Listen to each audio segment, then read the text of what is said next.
March 22, 2025 evening ഏകദേശം ഒരു 5:30 സമയമായിട്ടുണ്ടാവും. അപ്പോഴാണ് ബാംഗ്ലൂരുള്ള സോനദേവനഹള്ളി പോലീസ് സ്റ്റേഷനിലോട്ട് ഒരു കോള് വരുന്നത്. സാധാരണ കൺട്രോൾ റൂമിലോട്ട് വിളിച്ചിട്ട് അതിനുശേഷം റൂട്ട് ചെയ്തിട്ടായിരുന്നു ആ ഒരു പോലീസ് സ്റ്റേഷനിലോട്ട് അത്തരത്തിലുള്ള ഒരു കോള് വന്നത്. കോള് വിളിച്ച ആൾ പറഞ്ഞത് എന്തായിരുന്നു എന്ന് വെച്ച് കഴിഞ്ഞിട്ടുണ്ടെങ്കിൽ, അവിടെ അടുത്തുള്ള BGS ലേഔട്ടിൽ ഒരു കുറേ കാലമായിട്ട് കൺസ്ട്രക്ഷൻ നടന്നിട്ട് മുടങ്ങിപ്പോയി ഒരു ബിൽഡിംഗ് ഉണ്ട്. അപ്പോൾ ആ ഒരു ബിൽഡിങ്ങിൻ്റെ അടുത്തൊരു കാറ് കിടക്കുന്നുണ്ടെന്നും ആ ഒരു കാറിൻ്റെ അടുത്ത് പോയി നോക്കിയപ്പോൾ ഒരാൾ അതിൻ്റെ ഉള്ളിൽ ബ്ലഡിൽ കുളിച്ച് കിടക്കുന്നുണ്ട്. ഓൾറെഡി ഇവിടെ ആളുകൾ കൂടിയിട്ടുണ്ട്, നിങ്ങൾ എത്രയും പെട്ടെന്ന് വരണം എന്നുള്ളൊരു തരത്തിലായിരുന്നു ആള് കോളിലൂടെ പോലീസുകാരോട് പറഞ്ഞത്.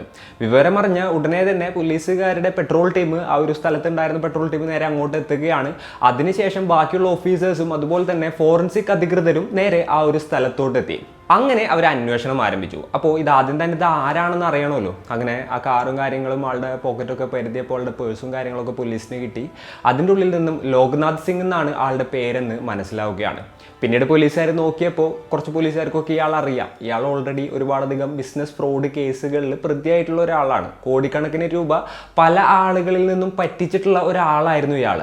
അപ്പോൾ ലോക്നാഥ് സിംഗ് ഓൾറെഡി ഒരു ഫ്രോഡാണ്. സോ ആളുടെ ബിസിനസ് എതിരാളികളോ അല്ലാന്നുണ്ടെങ്കിൽ ആളാൽ പറ്റിക്കപ്പെട്ട ആരെങ്കിലും ഒക്കെ ആയിരിക്കാം ഈ ഒരു കൊലയുടെ പിന്നിൽ എന്നുള്ളൊരു എന്താ പറയുക അസംഷനിലോട്ടാണ് ആദ്യം തന്നെ പോലീസുകാരെത്തിയത്. പക്ഷേ ഇത് ആരാണ് എന്താണെന്നൊക്കെ ഐഡന്റിഫൈ ചെയ്യാനായിട്ട് പോലീസിനെ കൊണ്ട് എളുപ്പമായിരുന്നില്ല. കാരണം ഇയാൾക്ക് ഒരുപാടധികം ശത്രുക്കൾ ഉണ്ടായിരുന്നു. അതേപോലെ ഇയാൾ ഒരുപാട് പേരെ പറ്റിച്ചിട്ടുണ്ടായിരുന്നു. അപ്പോൾ ആരായിരിക്കാം എന്നുള്ളത് വലിയൊരു ചോദ്യചിഹ്നമായി തന്നെ പോലീസിന്റെ മുന്നിൽ നിൽക്കുകയാണ്. അപ്പോൾ അന്ന് യഥാർത്ഥത്തിൽ എന്താണ് സംഭവിച്ചത്? ഇയാളെ ആരാണ് കൊലപ്പെടുത്തിയത്? പോലീസുകാർ എങ്ങനെയാണ് ഈ ഒരു കേസ് അന്വേഷിച്ചത്? ഇത്തരത്തിലുള്ള കാര്യങ്ങളൊക്കെയാണ് ഇന്നത്തെ വീഡിയോയിലൂടെ നമ്മൾ സംസാരിക്കാൻ പോകുന്നത്. Hello guys, welcome back to the channel. Razeen this side. അങ്ങനെ പോലീസുകാർ ഇൻവെസ്റ്റിഗേഷൻ തുടർന്നു. ആളുടെ ഫോൺ ഡീറ്റെയിൽസും കാര്യങ്ങളൊക്കെ പരിശോധിച്ചപ്പോൾ ഇയാൾ അവസാനമായിട്ട് കോൺടാക്ട് ചെയ്തത് അയാളുടെ വൈഫിനെയാണെന്ന് മനസ്സിലാവുകയാണ്. യശാശ്വിനി സിംഗ് എന്നായിരുന്നു ആ ഒരു പെൺകുട്ടിയുടെ പേര്. ഇയാൾ കാണുന്നുണ്ടെന്നുണ്ടെങ്കിൽ ആ സമയത്ത് 37 വയസ്സായിരുന്നു പ്രായം. ഈ ഒരു യശാശ്വിനി കാണുന്നുണ്ടെങ്കിൽ വെറും 19 വയസ്സ് മാത്രമായിരുന്നു പ്രായം. അപ്പോൾ ഇത്രയും വലിയൊരു ഏജ് ഗ്യാപ്പ് ഉണ്ട്. അപ്പോൾ എങ്ങനെയാണ് ഇവരുടെ റിലേഷൻഷിപ്പും കാര്യങ്ങളൊക്കെ സ്റ്റാർട്ട് ചെയ്തത് തുടങ്ങിയിട്ടുള്ള കാര്യങ്ങൾ പോലീസുകാർ അന്വേഷിക്കുകയാണ്. അപ്പോഴാണ് കുറേ കാര്യങ്ങൾ പോലീസിന് മനസ്സിലായത്. ഇവരുടെ രണ്ടുപേരുടെയും ഫാമിലിയുടെ ഭാഗത്ത് നിന്ന് ഈ ഒരു വിവാഹത്തിനൊക്കെ ഭയങ്കര എതിർപ്പായിരുന്നു. എന്നാൽ ഈ ഒരു യശാശ്വിനി സിംഗിൻ്റെ വീട്ടിൽ നിന്നായിരുന്നു കൂടുതൽ ഇഷ്യൂസ് ഉണ്ടായിരുന്നത്. അതായത് ഈ പെൺകുട്ടിക്കാണെന്നുണ്ടെങ്കിൽ വെറും 19 വയസ്സായിട്ടുള്ളൂ. ഈ പെൺകുട്ടിയുടെ അമ്മയ്ക്കാണെന്നുണ്ടെങ്കിൽ 37 വയസ്സുണ്ട്. ഹേമാബായി എന്നായിരുന്നു അവരുടെ പേര്. അപ്പോൾ അതേ പ്രായമുള്ള ഒരാളെ കല്യാണം കഴിക്കാനായിട്ട് ആ പെൺകുട്ടിയുടെ ഫാമിലി മെമ്പേഴ്സ് തീരെ സമ്മതിച്ചില്ല.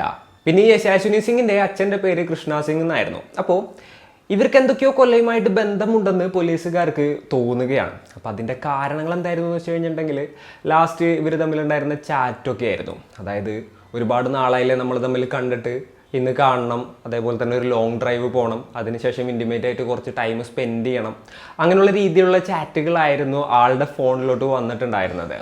അപ്പോൾ ഇവർ പ്ലാൻ ചെയ്തിട്ടായിരിക്കാം അയാളെ BGS ലേഔട്ടിലോട്ട് എത്തിച്ചത്. കാരണം എന്താണെന്ന് വെച്ച് കഴിഞ്ഞിട്ടുണ്ടെങ്കിൽ അവിടെ വലിയ ആളുകളൊന്നുമില്ല. സോ ഇയാളെ കൊല്ലണം എന്നുണ്ടെങ്കിൽ കുറച്ച് എളുപ്പമായിരിക്കും അവിടെ വെച്ചിട്ട് അവർ കൃത്യം നിർവഹിക്കുകയാണെന്നുണ്ടെങ്കിൽ.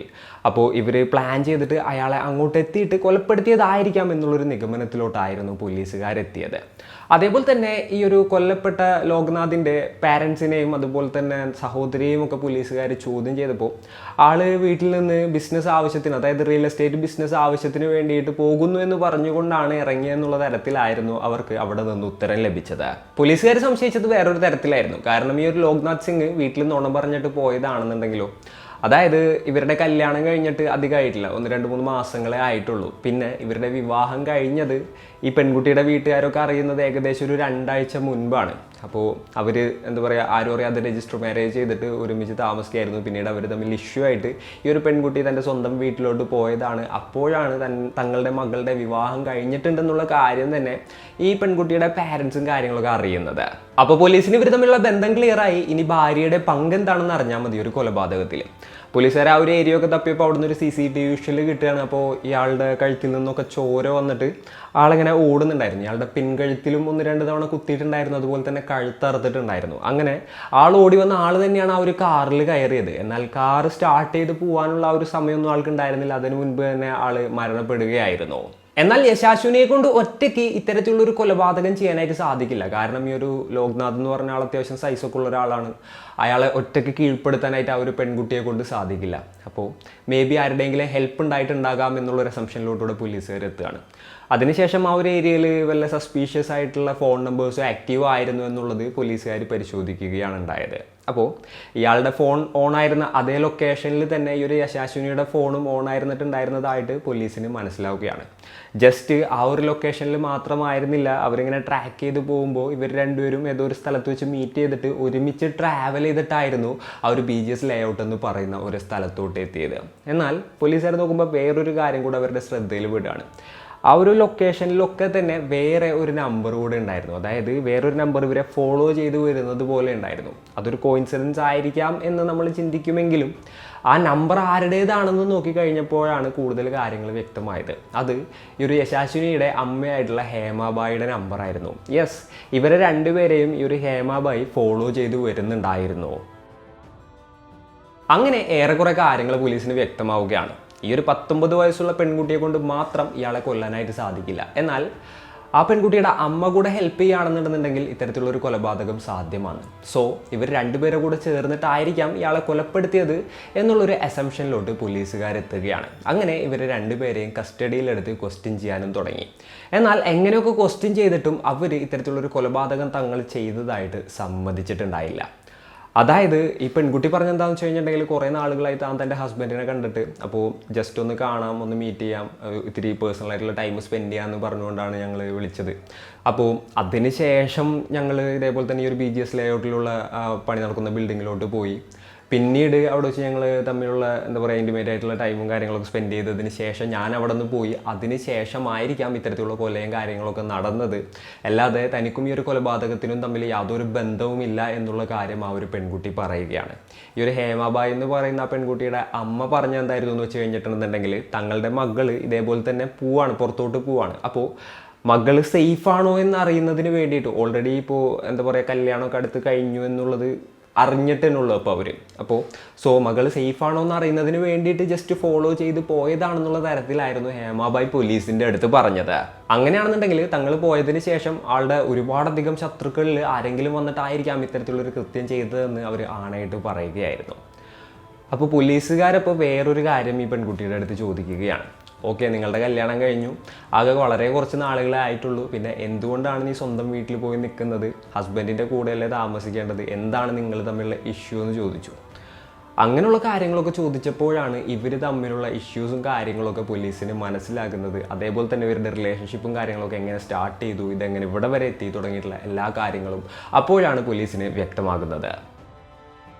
ഏകദേശം ഒരു 2-2.5 വർഷങ്ങൾക്ക് മുൻപ് ഈ ഒരു യശാശ്വിനി സിംഗ് +2 പഠിക്കുന്ന ടൈമിലാണ് ഈ ഒരു ലോക്നാഥ് സിംഗിനെ ആദ്യമായിട്ട് എവിടെയോ വെച്ച് കാണുന്നത്. കണ്ടതിന് ശേഷം ഇവർ തമ്മിൽ ക്ലിക്കാവുകയാണ്. അതേപോലെ തന്നെ ഇയാളുടെ ലൈഫ് സ്റ്റൈല്, ഇയാളുടെ ലക്ഷൂറിയസ് ആയിട്ടുള്ള ജീവിതം, ഇയാളുടെ കാര്യങ്ങളൊക്കെ കണ്ടിട്ട് ഈ പെൺകുട്ടി ഭയങ്കരമായിട്ട് അട്രാക്റ്റ് ആവുകയാണ്. അങ്ങനെയാണ് ഇവർക്കിടയിൽ ഒരു പ്രണയവും കാര്യങ്ങളൊക്കെ തുടങ്ങുന്നത്. അപ്പോൾ അത്രയും ഏജ് ഗ്യാപ്പ് ഉണ്ടായിരുന്നു. എന്നാലും ഇയാളുടെ ഒരു ലക്ഷറി കാര്യങ്ങളൊക്കെ കണ്ടപ്പോൾ അതിൽ ആ പെൺകുട്ടി മയങ്ങി പോവുമായിരുന്നു. അങ്ങനെ ഏകദേശം ഇവരൊരു 1-2 വർഷം പ്രണയിച്ചു. അതിനുശേഷം ഇയാളെ കല്യാണം കഴിക്കണം എന്നുള്ളൊരു കാര്യം ഇതേപോലെ തന്നെ ആ പെൺകുട്ടി വീട്ടിൽ പറയുകയായിരുന്നു. അപ്പോൾ വീട്ടുകാരുടെ ഭാഗത്തുനിന്ന് വലിയ രീതിയിലുള്ള എതിർപ്പുകളും കാര്യങ്ങളൊക്കെ ഉണ്ടാവുകയാണ്. അങ്ങനെയാണ് വീട്ടുകാരറിയാതെ അവർ പോയിട്ട് രഹസ്യമായിട്ട് രജിസ്റ്റർ മാരേജ് ചെയ്യുന്നത്. അപ്പോൾ വീട്ടുകാരത് അറിഞ്ഞില്ല. ഈ പെൺകുട്ടി കോളേജിലായിരുന്നു ആ സമയത്ത് പഠിക്കുന്നുണ്ടായിരുന്നത്. സോ ഹോസ്റ്റലിൽ നിന്ന് പഠിക്കുകയാണെന്നുള്ളൊരു തരത്തിലായിരുന്നു വീട്ടുകാർ വിചാരിച്ചിരുന്നത്. എന്നാൽ യഥാർത്ഥത്തിൽ ഇവർ രണ്ടുപേരും അവിടെ വേറൊരു വാടക വീടെടുത്ത് കയറി താമസിക്കുകയായിരുന്നു. എന്നാൽ 1-2 മാസം അവർ ഒരുമിച്ച് താമസിച്ചുള്ളൂ. അതിനുശേഷം ഇയാൾ ഈ പെൺകുട്ടിയെ വീടിൻ്റെ അവിടെ കൊണ്ട് കയറ്റാക്കി കൊടുക്കുകയാണ്. എന്നാൽ അതിനുശേഷം ഇവർ തമ്മിൽ ഒരുമിച്ച് താമസിച്ചിട്ടേ ഇല്ല. അപ്പോൾ വെറും 2 മാസത്തിൽ എന്തായിരുന്നു നിങ്ങൾ തമ്മിൽ ഇത്ര വലിയൊരു ഇഷ്യൂ എന്നുള്ളതായി പോലീസിൻ്റെ അടുത്ത ചോദ്യം. അപ്പോൾ ഇതിൻ്റെ ഇടയിൽ ഇയാളുടെ ഓട്ടോപ്സിയും കാര്യങ്ങളൊക്കെ ഇങ്ങനെ പാരലായിട്ട് നടക്കുന്നുണ്ടായിരുന്നു. അങ്ങനെ ഓട്ടോപ്സി റിപ്പോർട്ടും കാര്യങ്ങളും വരികയാണ്. അപ്പോൾ ആ റിപ്പോർട്ടിലുണ്ടായിരുന്നത് എന്താണെന്ന് വെച്ച് കഴിഞ്ഞിട്ടുണ്ടെന്നുണ്ടെങ്കിൽ ഇയാളെ കുത്തി കൊലപ്പെടുത്തുന്നതിന് മുൻപ് ഇയാൾ മദ്യപിച്ചിട്ടുണ്ടായിരുന്നു, ബിയർ കുടിച്ചിട്ടുണ്ടായിരുന്നു, അതിൻ്റെ ഉള്ളിൽ എന്തോ ഉറക്ക ഗുളിക ചേർത്ത് കൊടുത്തിട്ടുണ്ടായിരുന്നു. അപ്പോൾ ആൾ ആ ഒരു ഉറക്ക ഗുളികയുടെ ഇൻഫ്ലുവൻസിൽ ചെറുതായിട്ട് മയങ്ങിയ ടൈമിലായിരുന്നു അയാളെ അറ്റാക്ക് ചെയ്ത് കൊലപ്പെടുത്തിയിട്ടുണ്ടായത്. അങ്ങനെയാണെന്നുണ്ടെന്നുണ്ടെങ്കിൽ പോലീസിന് ഒരു കാര്യം തീർച്ചയാവുകയാണ്. വല്ല ശത്രുക്കളോ മറ്റോ ആണെന്നുണ്ടെങ്കിൽ ഡയറക്റ്റ് മുന്നിൽ വന്നിട്ടായിരിക്കും, അല്ലാന്നുണ്ടെങ്കിൽ പിന്നിലൂടെ ആണെന്നുണ്ടെങ്കിലും ഡയറക്റ്റ് ആയിട്ടായിരിക്കും അറ്റാക്ക് ചെയ്തിട്ടുണ്ടാവുക. അല്ലാതെ ആദ്യം തന്നെ ഈ ഒരു മയക്കുമരുന്നൊക്കെ കൊടുത്ത് മയക്കിയിട്ട് അയാളെ അറ്റാക്ക് ചെയ്യണമെന്നുണ്ടെന്നുണ്ടെങ്കിൽ അയാൾക്ക് എന്താ പറയുക, അത്ര അറിയുന്ന ആളുകളായിരിക്കാം, അതായത് ആൾ അത്രയും വൾണറബിൾ ആയിരിക്കുന്ന ആ ഒരു ടൈമിലായിരിക്കാം ഇവർ ആൾക്ക് അത്തരത്തിലുള്ള എന്താ പറയുക ടാബ്ലറ്റോ കാര്യങ്ങൾ എന്താണെന്ന് വെച്ച് കഴിഞ്ഞിട്ടുണ്ടെങ്കിൽ കൊടുത്തിട്ടുണ്ടാവുക. അങ്ങനെയാണെന്നുണ്ടെങ്കിൽ അത് ഈ ഒരു പെൺകുട്ടി ആകാനുള്ള സാധ്യതയാണ് ഏറ്റവും കൂടുതലുള്ളത്. എന്നാൽ യശാശ്വിനി സിംഗിൻ്റെ മൊഴി നോക്കുകയാണെന്നുണ്ടെങ്കിൽ താൻ അവിടെ നിന്ന് പോയതിന് ശേഷമാണ് കൊലപാതകം നടന്നിട്ടുള്ളത്. അപ്പോൾ പോലീസുകാർ നോക്കുമ്പോൾ ഈ പെൺകുട്ടി പോയ ടൈമും കാര്യങ്ങളൊക്കെ കിട്ടുകയാണ്, CCTVയിൽ നിന്നും മറ്റുമൊക്കെ പെൺകുട്ടീനെ ട്രാക്ക് ചെയ്ത ടൈമിൽ. ഈ ഒരു ഓട്ടോപ്സി റിപ്പോർട്ടിൽ കൊലപാതകം നടന്ന ടൈമും ഉണ്ടായിരുന്നു. അപ്പോൾ ആ ഒരു ടൈമിൽ ആ പെൺകുട്ടി അവിടെ പ്രസൻ്റ് ആയിരുന്നു എന്നുള്ളത് പോലീസിന് മനസ്സിലാവുകയാണ്. ഇത്രത്തോളം തെളിവുകളൊക്കെ അവർക്കെതിരെ വന്നപ്പോൾ അവർക്ക് പിടിച്ചു നിൽക്കാനായിട്ട് സാധിച്ചില്ല. അങ്ങനെ അവർ സത്യം പറഞ്ഞു. അതായത് തങ്ങൾ രണ്ടുപേരും കൂടെ ചേർന്നിട്ടാണ് ഈ ഒരു ലോക്നാഥിനെ കൊന്നത് എന്നുള്ളത് ആ അമ്മയും മകളും സമ്മതിക്കുകയാണ്. പോലീസുകാർ നോക്കുന്ന സമയത്ത് അമ്മയും മകളും കൂടെ എന്താ പറയുക, മകളുടെ ഹസ്ബൻഡിനെ കൊല്ലണമെന്നുണ്ടെന്നുണ്ടെങ്കിൽ മോസ്റ്റ് മെജോറിറ്റി കേസസിൽ അത് സ്വത്തിന് വേണ്ടിയിട്ടാകാം. ഇവിടെ ലോക്നാഥിൻ്റെ കാര്യം പറയാമെന്നുണ്ടെന്നുണ്ടെങ്കിൽ അയാളുടെ അടുത്ത് ഒരുപാടധികം സ്വത്തുണ്ട്, കോടിക്കണക്കിന് രൂപയുടെ സ്വത്തുണ്ട്. അപ്പോൾ ഇവർ രണ്ടുപേരും ആ ഒരു പൈസക്ക് വേണ്ടിയിട്ടായിരിക്കാം ഇത്തരത്തിലുള്ളൊരു കൊലപാതകം ചെയ്തത് എന്നുള്ളൊരു പ്രാഥമിക നിഗമനത്തിലോട്ടാണ് പോലീസുകാരെത്തിയത്. എന്നാൽ അതിനുശേഷം അവരെ ക്വസ്റ്റ്യൻ ചെയ്തപ്പോഴാണ് അവർ മറ്റൊരു ഞെട്ടിക്കുന്ന കഥ പറയുന്നത്. കഴിഞ്ഞ 2 വർഷങ്ങളായിട്ട് ഈ ഒരു യശാശ്വിനി സിംഗും അതുപോലെ തന്നെ ഈ ഒരു ലോക്നാഥും പ്രണയത്തിലായിരുന്നല്ലോ. ആ സമയത്തുള്ള ഇയാളുടെ മുഖമാണ് യഥാർത്ഥ മുഖമെന്നായിരുന്നു ഈ പെൺകുട്ടി ധരിച്ചു വെച്ചിരുന്നത്. അതായത് ലക്ഷറീസ് ആയിട്ടുള്ള ലൈഫ്, എന്തൊക്കെയോ റിയൽ എസ്റ്റേറ്റ് ബിസിനസ്സും കാര്യങ്ങളൊക്കെ നടക്കുന്നുണ്ട്, തന്നോട് ഭയങ്കര സ്നേഹമാണ്. അപ്പോൾ ഇതൊക്കെ കണ്ടിട്ടാണ് ആ പെൺകുട്ടി മയങ്ങി ഇയാളുമായിട്ട് രജിസ്റ്റർ മാരേജ് കഴിച്ച് ഒരുമിച്ച് താമസിക്കാനായിട്ട് തുടങ്ങിയത്. എന്നാൽ ഒരുമിച്ച് താമസിച്ച് കഴിഞ്ഞപ്പോഴാണ് ഇയാളുടെ മറ്റൊരു മുഖം ഈ ഒരു പെൺകുട്ടി മനസ്സിലാക്കുന്നത്. അയാൾ ഒരു എന്താ പറയുക, സെക്ഷുവലി ആ പെൺകുട്ടിയെ വല്ലാത്ത രീതിയിൽ ടോർച്ചർ ചെയ്യുകയാണ്, പല പല കാര്യങ്ങൾക്കും നിർബന്ധിക്കുകയാണ്. അങ്ങനെ എന്താ പറയുക, ദിവസവും ആ പെൺകുട്ടിക്ക് ടോർച്ചർ തന്നെയായിരുന്നു. അങ്ങനെ ഒരു സ്റ്റേജ് എത്തിയപ്പോൾ ആ പെൺകുട്ടിക്ക് താങ്ങാൻ പറ്റാവുന്നതിലപ്പുറമായി. അപ്പോൾ എന്താണ് എൻ്റെ അടുത്ത് ഇപ്പോൾ ഇങ്ങനെ ചെയ്യുന്നത് എന്നുള്ളതിനെ കുറിച്ചിട്ട് ആ പെൺകുട്ടി കൂടുതലായിട്ട് ആലോചിക്കുകയാണ്. അങ്ങനെ ഒരു ദിവസം ഈ ഒരു ലോക്നാഥ് സിംഗിൻ്റെ ഫോൺ എടുത്ത് നോക്കുകയായിരുന്നു. അങ്ങനെ നോക്കിയപ്പോഴാണ് ഇയാൾക്ക് വേറെയും ഒരുപാടധികം സ്ത്രീകളുമായിട്ട് ബന്ധമുണ്ടെന്നും തന്നെ താമസിപ്പിച്ചിരിക്കുന്നത് പോലെ പലരെയും ഇതേപോലെ ഇയാൾ താമസിപ്പിച്ചിട്ടുണ്ട്, അവരുമായിട്ടൊക്കെ ബന്ധമുണ്ട് എന്നുള്ള കാര്യങ്ങളെല്ലാം തന്നെ ഈ ഒരു പെൺകുട്ടി മനസ്സിലാക്കുന്നത്. അങ്ങനെ അവർക്കിടയിൽ വലിയ രീതിയിലുള്ളൊരു ഇഷ്യൂസും കാര്യങ്ങളൊക്കെ ഉണ്ടാവുകയാണ്. പിന്നെ പോരാത്തതിന് ഇയാൾക്കെതിരെ ഒരുപാടധികം കേസുകളുണ്ട്. ആളിടക്കിടക്ക് കോടതിയിലൊക്കെ പോയിട്ട് വരാറുണ്ട്, ഒരുപാട് ആളുകളെ പറ്റിച്ചിട്ടുണ്ട്. കാര്യം റിയൽ എസ്റ്റേറ്റ് ബിസിനസ്സാണ് കാര്യങ്ങളാണെന്നൊക്കെ പറയുകയാണെന്നുണ്ടെങ്കിലും ഇയാൾ ലോൺ വാങ്ങിച്ചു കൊടുക്കാമെന്ന് പറഞ്ഞിട്ട് ലക്ഷക്കണക്കിന് രൂപ ആളുകളെ കയ്യിൽ നിന്ന് തട്ടിയിട്ടുണ്ട്. അതേപോലെ തന്നെ റിയൽ എസ്റ്റേറ്റിൻ്റെ ഇതും പറഞ്ഞിട്ടും ഒരുപാടധികം പൈസ തട്ടിച്ചിട്ടുണ്ട്. സോ ഇയാളൊരു എന്താ പറയുക, വലിയൊരു ഫ്രോഡാണെന്ന് കൂടെ ഈ ഒരു പെൺകുട്ടി മനസ്സിലാക്കുകയാണ്. അങ്ങനെ ആ ഒരു പെൺകുട്ടി അയാളോട് പറയുകയാണ്, എന്നെ വെറുതെ വിട്ടേക്ക്, ഞാൻ പൊക്കോളാം, ഇനി എന്നെ ശല്യം ചെയ്യല്ലേ എന്ന് പറയുകയാണ്. അപ്പോഴാണ് ഇയാളുടെ മറ്റൊരു ക്രൂരമായിട്ടുള്ള മുഖം കൂടെ ആ ഒരു പെൺകുട്ടി കാണുന്നത്. അയാളായ യശാശ്വിനി സിംഗിനോട് പറഞ്ഞത് എന്താണെന്ന് വെച്ച് കഴിഞ്ഞിട്ടുണ്ടെങ്കിൽ, നീ എൻ്റെ ഭാര്യയാണ്, എൻ്റെ കാര്യങ്ങളൊക്കെ നോക്കേണ്ടത് നിൻ്റെ ഉത്തരവാദിത്തമാണ്. ഇനിയിപ്പോൾ നിന്നെ കൊണ്ട് പറ്റിയില്ല എന്നുണ്ടെന്നുണ്ടെങ്കിൽ നിൻ്റെ അമ്മ ഹേമബായിനെ വിളിച്ചിട്ട് വാ, എനിക്ക് കുഴപ്പമൊന്നുമില്ല, അവളും കാണാൻ ഓക്കെ ആണെന്നല്ലോ, അതേപോലെ തന്നെ എൻ്റെ അതേ പ്രായമുള്ളൂ, 37 വയസ്സുള്ളൂ, എനിക്ക് കുഴപ്പമൊന്നുമില്ല, നീ നിൻ്റെ അമ്മനെ വിളിച്ചിട്ട് വാ എന്നുള്ളൊരു രീതിയിലാണ് ഇയാൾ പിന്നീട് ആ ഒരു പെൺകുട്ടിയുടെ അടുത്ത് പെരുമാറിയത്. ഇതുകൂടെ ആയപ്പോൾ ആ ഒരു പെൺകുട്ടിയുടെ കയ്യിൽ നിന്ന് ആകപ്പാടെ പോവുമായിരുന്നു. ഇനിയും തനിക്കിവിടെ നിൽക്കാൻ പറ്റില്ല, ആ ഒരു സ്റ്റേജിലോട്ട് കാര്യങ്ങളെത്തി. അങ്ങനെ ഇവർ തമ്മിൽ വീണ്ടും ഇഷ്യൂ ഉണ്ടായി. അങ്ങനെയാണ് അവസാനം ഈ ഒരു ലോക്നാഥ് സിംഗ് ആ പെൺകുട്ടിയെ വീട്ടിൽ കൊണ്ടാക്കുന്നത്. എന്നാൽ വീട്ടിലെത്തിയതിന് ശേഷം തൻ്റെ പാരൻസിൻ്റെ അടുത്തും മറ്റൊന്നും ഈ പെൺകുട്ടി ഒന്നും തന്നെ പറഞ്ഞില്ല കേട്ടോ. തൻ്റെ കല്യാണം കഴിഞ്ഞതും താൻ ഇത്തരത്തിലുള്ള ടോർച്ചർ അനുഭവിച്ചതുമായിട്ടുള്ള യാതൊരു കാര്യങ്ങളും തൻ്റെ പാരൻസിൻ്റെ അടുത്ത് ആ പെൺകുട്ടി ഷെയർ ചെയ്തില്ല. ഇനിയിപ്പോൾ ലോക്നാഥ് സിംഗ് ഇങ്ങനെ ആ വഴിക്ക് പോകാന്നുണ്ടെങ്കിൽ ആൾ പൊക്കോട്ടെ, എന്നെ ടോർച്ചർ ചെയ്യാണ്ടിരുന്നാൽ മതി എന്നുള്ളൊരു മൈൻഡ് മാത്രമേ ആ പെൺകുട്ടിക്ക് ഉണ്ടായിരുന്നുള്ളൂ. എന്നാൽ കുറച്ച് ദിവസങ്ങളൊക്കെ കഴിഞ്ഞപ്പോഴാണ് അടുത്ത പ്രശ്നങ്ങൾ തുടങ്ങുന്നത്. ഇയാൾ വീണ്ടും ആ പെൺകുട്ടിയെ വിളിക്കുകയാണ്. അല്ല, സ്വന്തം വീട്ടിലോട്ട് പോയിട്ട് പിന്നെന്താണ്, ഇങ്ങോട്ട് തിരിച്ചു വരുന്നില്ലേ, നിന്നെ ഞാൻ ഇവിടെ വെയിറ്റ് ചെയ്തിരിക്കുകയാണ്, എപ്പോഴാണ് വരുന്നത്, അങ്ങനെയുള്ള കാര്യങ്ങളൊക്കെ ചോദിച്ചുകൊണ്ട് ആൾ സ്ഥിരമായിട്ട് വിളിക്കാനായിട്ട് തുടങ്ങുകയാണ്.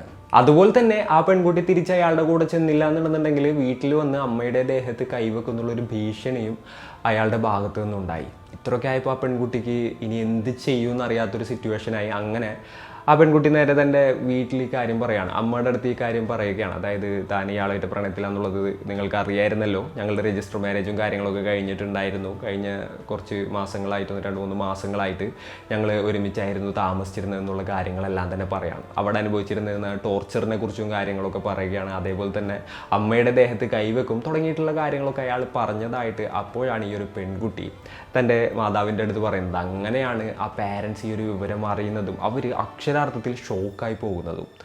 തങ്ങളുടെ മകള് അവിടെ പോയി പഠിക്കുകയാണ് എന്നുള്ളൊരു കാര്യമായിരുന്നു അവർ വിചാരിച്ചിരുന്നത്. എന്നാൽ ആക്ച്വലി പെൺകുട്ടി കല്യാണം കഴിച്ച് ഹസ്ബൻഡ് എന്ന് പറഞ്ഞ് ഒരാളുടെ കൂടെ ജീവിക്കുകയായിരുന്നു എന്നുള്ളത് അപ്പോൾ മാത്രമായിരുന്നു ആ ഫാമിലി തിരിച്ചറിഞ്ഞത്.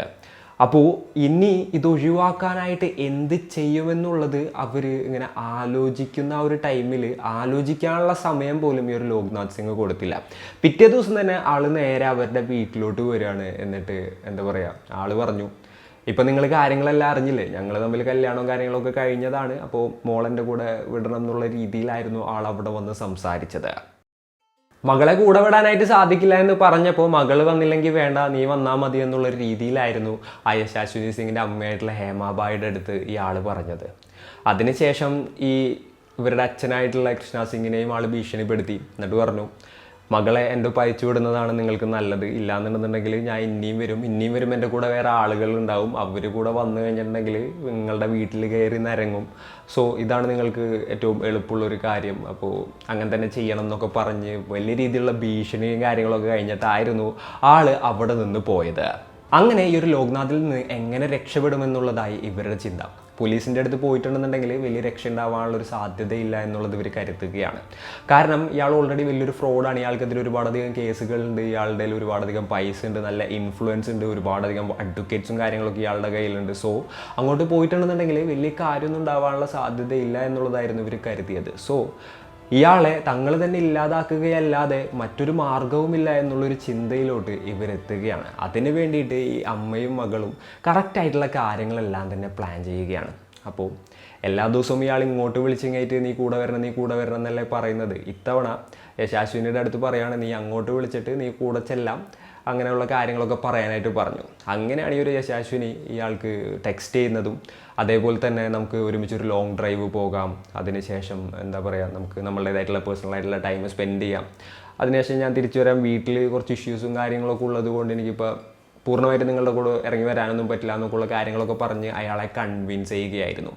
അങ്ങനെയാണ് ആ 22-ാം തീയതി ഇയാളെ കാണാനായിട്ട് ആ ഒരു പെൺകുട്ടി പോയത്.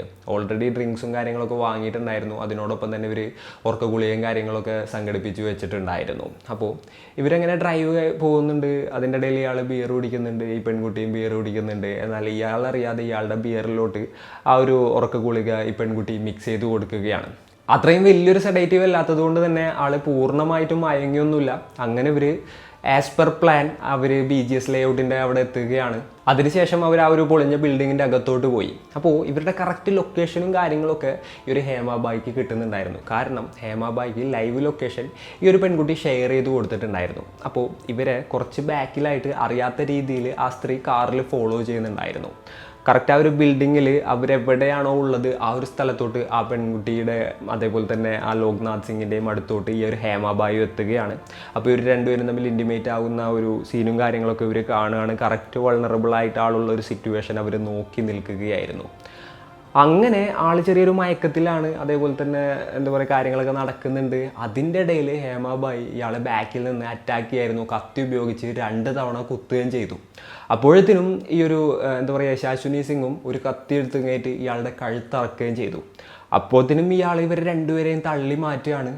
അപ്പോൾ ഇവർ രണ്ടുപേരും കൂടെ തന്നെ കൊലപ്പെടുത്താനാണ് വന്നതെന്നുള്ളത് ആൾക്ക് മനസ്സിലായി. ആൾ അവിടെ നിന്ന് നേരെ ഓടി പുറത്തോട്ട് പോവാണ്. കാറെടുത്ത് അവിടെ നിന്ന് ഹോസ്പിറ്റലിലോട്ട് പോകാമെന്നുള്ളതായിരിക്കാം ആൾ ചിന്തിച്ചിട്ടുണ്ടാവുക. എന്നാൽ ആൾക്ക് അവിടെ നിന്ന് നേരെ കാറിലോട്ട് എത്താൻ വരെ മാത്രമേ സാധിച്ചുള്ളൂ. അപ്പോൾ ഈ ഒരു യശാശ്വിനി സിംഗും അതുപോലെ തന്നെ അമ്മയും പുറത്തോട്ട് വന്നു. ആ ഒരു കാറെടുത്ത് പോകുന്നുണ്ടോ എന്ന് നോക്കി. അപ്പോൾ ആൾ കാറെടുത്ത് പോകുന്നില്ല. അപ്പോൾ ഇവ മരണം ഉറപ്പായി എന്നുള്ളത് അവർക്ക് മനസ്സിലാവുകയാണ്. അങ്ങനെ അവർ അവിടെ നിന്ന് എസ്കേപ്പ് ആവുകയും ചെയ്തു. അതിനുശേഷം പിന്നെ കുറേ നേരം കഴിഞ്ഞപ്പോൾ ആരൊക്കെയോ ആ വഴി പോയപ്പോൾ ഇതേപോലെ ഒരു കാറ് കുറേ നേരമായിട്ട് നിർത്തിയിട്ടിരിക്കുന്നത് കണ്ടു.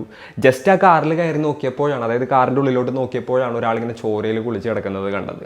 അപ്പോഴാണ് എന്താ പറയുക, ആൾ ബാക്കിയുള്ള ആളുകളോട് പറയുന്നതും അവിടെ ആളുകൾ തടിച്ചു കൂടുന്നതും പിന്നീട് അതിലുണ്ടായിരുന്ന ഒരാൾ പോലീസിനെ വിവരം അറിയിക്കുന്നതും പിന്നീട് ഈ ഒരു കേസ് ഇൻവെസ്റ്റിഗേഷനും കാര്യങ്ങളെല്ലാം തന്നെ നടക്കുന്നതും. അപ്പോൾ ഇവർ രണ്ടുപേരുടെയും സ്റ്റോറി അനുസരിച്ച് നോക്കുകയാണെന്നുണ്ടെങ്കിൽ ഇയാൾ ഇവരുടെ അടുത്ത് അത്രയും മോശമായിട്ട് പെരുമാറിയത് കൊണ്ടാണ് ഇത്തരത്തിലുള്ളൊരു കൊലപാതകവും കാര്യങ്ങളൊക്കെ നടത്തിയത്. എന്നാൽ പോലീസുകാർ വേറൊരു രീതിയിലും കൂടി ഈ ഒരു കേസ് അന്വേഷിക്കുന്നുണ്ട്. അയാളുടെ എന്താ പറയുക ഫ്രണ്ട്സും കാര്യങ്ങളും എല്ലാവരും പറഞ്ഞെന്താണെന്ന് വെച്ച് കഴിഞ്ഞിട്ടുണ്ടെന്നുണ്ടെങ്കിൽ ഇവർ രണ്ടുപേരും പൈസക്ക് വേണ്ടിയിട്ടാണ് ഇത്തരത്തിലുള്ള ഒരു കൊലപാതകം നടത്തിയതെന്നാണ്. കാര്യം അയാളുടെ പേരിൽ ഒരുപാടധികം കേസുകൾ ഉണ്ടെന്നുണ്ടെങ്കിലും അതെല്ലാം ബിസിനസ് റിലേറ്റഡ് ആയിട്ടുള്ള കേസുകളാണ്. അതായത് ഫ്രോഡ്, ആൾക്കാരെ പറ്റിച്ച കേസുകൾ, അതേപോലെ തന്നെ ബിസിനസ്സിൽ പറ്റിച്ച കേസുകൾ, അങ്ങനെയുള്ള കേസുകളായിരുന്നു അയാളുടെ മേലുണ്ടായിരുന്ന കേസുകളെല്ലാം തന്നെ. സോ കുറച്ച് ആളുകൾ പറയുന്നത് എന്താണെന്ന് വെച്ച് കഴിഞ്ഞിട്ടുണ്ടെങ്കിൽ ഇത് ക്യാഷിന് വേണ്ടിയിട്ട് നടന്നൊരു കൊലപാതകമാണെന്നുള്ളതാണ്. എന്നാൽ ഈ ഒരു പെൺകുട്ടിയുടെ അമ്മയും പറയുന്ന മൊഴി അനുസരിച്ചിട്ട് അവരത്രത്തോളം ടോർച്ചർ ചെയ്ത് ജീവിക്കാൻ സമ്മതിക്കാത്തത് കൊണ്ടാണ് ഇത്തരത്തിലൊരു കൊലപാതകം നടത്തിയത് എന്നുള്ള തരത്തിലാണ്. അപ്പോൾ എന്തൊക്കെയാണെന്നുണ്ടെങ്കിലും ഇവർ രണ്ടുപേരും ജയിലിലാണ്. കേസ് ഇൻവെസ്റ്റിഗേഷനും കാര്യങ്ങളൊക്കെ നടന്നുകൊണ്ടിരിക്കുകയാണ്. അപ്പോൾ ഈ ഒരു കേസിന് എവിടെ എത്തും എന്നുള്ളത് നമ്മൾ നോക്കിയിരുന്ന് കാണേണ്ടതായിട്ട് വരും. ഇന്നത്തെ ഒരു വീഡിയോയിൽ ഇത്രയൊക്കെയാണ് പറയാനുള്ളത്. ഈ ഒരു സ്റ്റോറി കേട്ടപ്പോൾ നിങ്ങൾക്ക് എന്താണ് തോന്നിയത്? നിങ്ങളുടെ തോട്ട്സും മറ്റും എന്തൊക്കെയാണെന്നുണ്ടെങ്കിലും താഴെ കമൻറ്റുകളായിട്ട് രേഖപ്പെടുത്തുക. അപ്പോൾ ഇന്നത്തെ വീഡിയോയിൽ ഇത്രയൊക്കെ തന്നെ പറയാനുള്ളൂ. And it's me signing off. Peace. Stay peaceful guys. Stay safe.